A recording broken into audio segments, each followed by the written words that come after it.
Corée du Nord, le sommet entre Trump et Kim aurait finalement lieu le 12 juin. Le président américain Donald Trump et le leader nord-coréen Kim Jong-un, respectivement à Washington, le 17 mai 2018 et à Panmunjom, en Corée du Sud, le 27 avril 2018. Reuters, Kevin Lamarck and Korea Summit Press Pool, fil photo. Le président américain Donald Trump a déclaré, ce dimanche 27 mai, que son sommet avec le dirigeant nord-coréen Kim Jong-un devrait bien avoir lieu le 12 juin à Singapour. Et ce, 2 jours après l'avoir annulé. Ce revirement intervient au lendemain d'un tête-à-tête organisé en surprise entre les dirigeants des deux Corées. Selon Séoul, Pyongyang veut toujours dénucléariser la péninsule. Avec notre correspondant à Séoul, Frédéric Oradia, les deux Corées ont réussi leur coup avec leur tête-à-tête impromptu. Kim Jong-un et Moon Jae-in ont remis la diplomatie sur les rails et le sommet avec Donald Trump à Singapour semble être de nouveau à l'ordre du jour. C'est le dernier rebondissement en date sur la péninsule coréenne. Je pense que le sommet du 12 juin sera un succès, a même déclaré le président sud-coréen.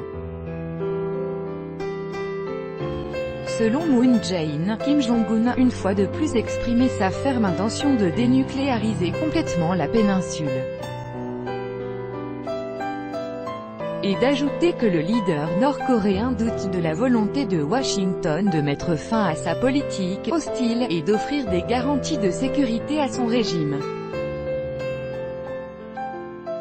Après la rencontre de samedi entre les deux Corées, organisée à l'initiative de Kim Jong-un qui voulait sauver son sommet du 12 juin avec Donald Trump, Washington et Pyongyang doivent désormais se rencontrer pour confirmer leurs véritables intentions sur la dénucléarisation, plaide le président Moon. Moon Jae-in a immédiatement accepté de rencontrer Kim, ce qui est exceptionnel, c'est la première fois qu'un sommet intercoréen est mis sur pied en 24 heures. Une rapidité qui montre que Séoul entend garder l'initiative, et forcer son allié américain à poursuivre le processus de dialogue. Au moment de la rencontre surprise ce samedi 26 mai à Panmunjom entre le président sud-coréen Moon Jae-in et le leader nord-coréen Kim Jong-un, plusieurs journalistes étrangers triés sur le volet, et qui ont pu assister au démantèlement du site d'essai nucléaire nord-coréen, étaient de retour à Pyongyang.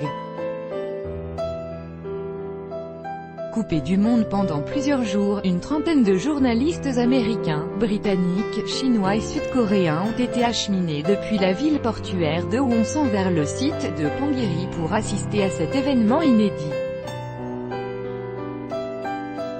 Raphaël Vauber, journaliste américain de l'agence Associated Press, basée à Hong Kong, était parmi eux. Il a été joint par Yelena Tomik à Pyongyang. Nous avons demandé à plusieurs reprises dans le passé de visiter le site, à chaque fois nos demandes ont été rejetées. À mon avis, ce que la Corée du Nord a cherché à démontrer ces derniers jours, c'est qu'elle veut se réconcilier avec le reste du monde et qu'elle veut la paix. Toutefois, la dénucléarisation comme un idéal à atteindre est loin de la réalité. Il faudra s'attendre à des négociations très complexes à différents niveaux avant d'aboutir à un résultat concret. Je pense que l'un des points fondamentaux est que la Corée du Nord veut montrer sa détermination et son intérêt à remplir les conditions fixées par les États-Unis, ou d'autres pays pour résoudre les problèmes. Lorsqu'il s'agit de l'AIEA, l'Agence internationale de l'énergie atomique, ou du contrôle intrusif d'un quelconque autre organisme, je pense que la Corée du Nord aura beaucoup de mal à l'accepter selon le journaliste Raphaël Vauber. L'invitation de Pyongyang aux journalistes dans le site nucléaire de Ponggiri, un moment rare, 27/5/2018 par Yelena Tomik. Écoutez.